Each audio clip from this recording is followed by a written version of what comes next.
অশেষ রহমতে খুব ভালো আছেন। আমিও আলহামদুলিল্লাহ ভালো আছি। তো আজকের রেসিপি বিটরুটের হালুয়া।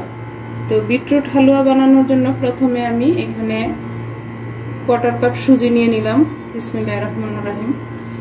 সুজিটা আমি কোয়ার্টার কাপ সুজি 1 কাপ দুধ দিয়ে ভিজিয়ে রাখবো। প্রথমে এই যে সুজিটা দুধের সাথে মিশায়া এখন আমি সাইডে রেখে দিব। বিটরুটের হালুয়া বানানোর জন্য আমি 2টা বিটরুট নিয়ে নিছি, এখানে হাফ কিলোর মতো। তো এটা ধুয়ে পরিষ্কার করে একদম কেটে রেডি করে রাখছি। এখন আমি এই বিটরুটগুলা একটু গ্রেট করে নিব। বিসমিল্লাহির রহমানির রহিম। বিটরুটটা আমার গ্রেট করা হয়ে গেল। দেখেন মাশাআল্লাহ মাশাআল্লাহ। এই যে এখন আমি রান্নাটা শুরু করব। এর জন্য এই যে একটা ফ্রাই প্যান বসাই দিছি চুলাতে, চুলাটা জ্বালাই দিব। বিসমিল্লাহির রহমানির রহিম। এই যে এখন দিয়ে দিব আমি 2 চামচ ঘি। আর আজকের এই হালুয়াটা বাসায় যদি রাখেন একেবারে উপকারী একটা জিনিস। এখানে বিটরুটের কিন্তু অনেক গুণাগুণ।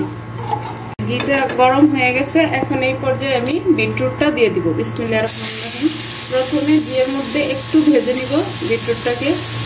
এটা দেখতে যেমন সুন্দর, খাইতেও আলহামদুলিল্লাহ অনেক টেস্ট হয়। আর সবচেয়ে বড় কথা, এটা অনেক উপকারী একটা সবজি। এটা দিয়ে আমরা সালাদ খেতে পারি। এই যে ঘিয়ের মধ্যে একটু ভাজলাম, মাশাআল্লাহ অনেক সুন্দর একটা ফ্লেভারও চলে আসছে। আর চুলার আঁচটা মিডিয়াম টু লো এর মাঝামাঝি রাখছি আমি।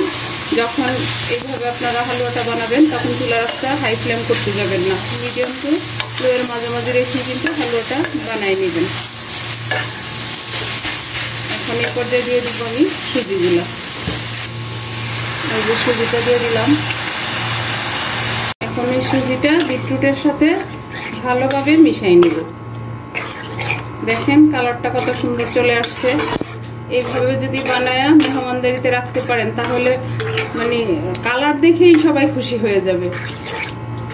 আর বাচ্চাদের খাওয়ানো তো অনেক উপাদেয় একটা খাবার। এই পর্যায়ে দিয়ে দিব আমি চিনি। এখন চিনিটা যে যতটুকু মিষ্টি খান অতটুকু দিয়ে দিবেন, এই জন্য আমি মেজারমেন্টটা বললাম না।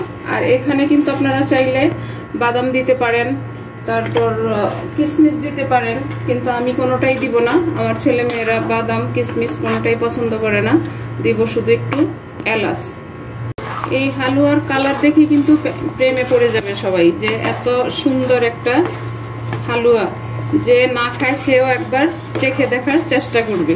তো এই পর্যায়ে দিয়ে দিব সামান্য একটু লবণ, 1 পিঞ্চের মতো। কারণ মিষ্টি জিনিসে একটু লবণ দিলে কিন্তু ভালো হয় খাবারটা, মিষ্টিটা আর একটু ভালো লাগে। তো এখন ভালোভাবে নেড়ে নেড়ে আমি হালুয়াটা বানাই নিব। এখন এই হালুয়াটা কিন্তু আমরা ইচ্ছা করলে এমনিতে রাখতে পারি, আবার বরফি আকারেও কেটে নিতে পারি। তো যার যেভাবে ভালো লাগে সেটাই করবেন। আমি তো বরফি আকারে কাটবো। এখন আমি 1 পিঞ্চের মতো দিয়ে দিব এলাচ গুঁড়া। এই এলাচ গুঁড়াটা এই হালুয়াটার টেস্টটাও বাড়াই দিবে আর সুন্দর একটা সেন্ট আসবে। মাশাআল্লাহ এখনই চলে আসছে। এখন নেড়ে নেড়ে আমি হালুয়াটা বানাই নিব। যদি আজকের এই বিটরুটের হালুয়া আপনাদের কার কাছে একটু ভালো লাগে তাহলে বাসায় অবশ্যই ট্রাই করবেন। আর আমার চ্যানেলটাকে সাবস্ক্রাইব করবেন, লাইক করবেন, শেয়ার করবেন এবং কমেন্টস করবেন। প্লিজ আমার পাশেই থাকবেন। তো এই বিটরুটের হালুয়া এখন তো হাতের কাছে বিটরুট অ্যাভেলেবেল, একবার হলো বানান, আশা করি খুব ভালো লাগবে। নিরাশ হবেন না, এত ভালো লাগবে। দেখতে যেমন সুন্দর, খাইতেও তেমনি টেস্টি হয়। এই যে দেখেন মাশাআল্লাহ মাশাআল্লাহ হয়ে গেল আমার বিটরুটের হালুয়া। এখন আমি এটাকে নামাই নিব। নামানোর জন্য এই যে এইখানে একটা প্লেট নিয়ে নিচ্ছি স্টিলের। এখানে আমি একটু প্লেটটার মধ্যে ঘি মাখাই দিছি। এখন চুলাটা অফ করে দিব আর হালুয়াটা নামাই নিব। বিসমিল্লাহির রহমানির রহিম। দেখেন দেখতে কত সুন্দর হয়েছে, খাইতেও কিন্তু অনেক টেস্টি হয়েছে। কারণ আমার ছেলে মেয়েরা চেক করে দেখছে, ওরা মিষ্টি খুব পছন্দ করে। খেয়ে তো এখনই বলতেছে ওদের কাছে নাকি অনেক মজা হয়েছে। এখন এইভাবে আমি হালুয়াটাকে এই প্লেটের মধ্যে ছড়াই দিব। এই যে দেখেন মাশাআল্লাহ আমার বিটরুটের হালুয়াটা প্লেটে আমি ছড়াই নিলাম। এখন ঠান্ডা হওয়া পর্যন্ত অপেক্ষা করব। ঠান্ডা হওয়ার পর আমি এটাকে আবার কিভাবে কাটি বা দেখতে কেমন হয় সেটাও আমি আপনাদের সাথে শেয়ার করতেছি। প্লিজ কোথাও যাবেন না, আমার সাথেই থাকেন। দেখেন মাশাআল্লাহ বিটরুটের হালুয়াটা একটু ঠান্ডা হয়ে গেছে। এখন আমি কেটে নিব। আমি এই যে একটু বড় সাইজ করে কাটবো, হার্ট শেপ করে কেটে নিব। বিসমিল্লাহির রহমানির রহিম।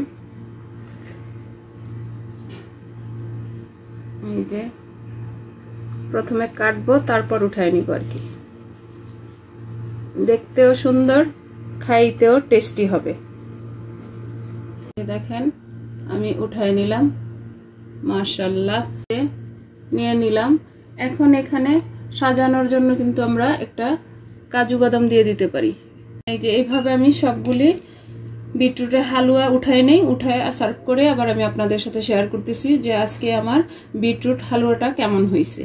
এই যে দেখেন আমি দুইটা প্লেটে দুই রকম ভাবে সাজায় নিলাম আমার আজকের বিটরুট হালুয়াটা। দেখেন মাশাআল্লাহ মাশাআল্লাহ দেখতে অনেক সুন্দর হয়েছে, খাইতেও মাশাআল্লাহ অনেক টেস্টি হয়েছে। আমি তো বারবার বলতেছি কিন্তু আপনাদেরকে তো খাওয়াইতে পারতেছি না। তো প্লিজ আপনারা বাসায় বানায় খাবেন এবং আমাকে কমেন্টসে জানাবেন।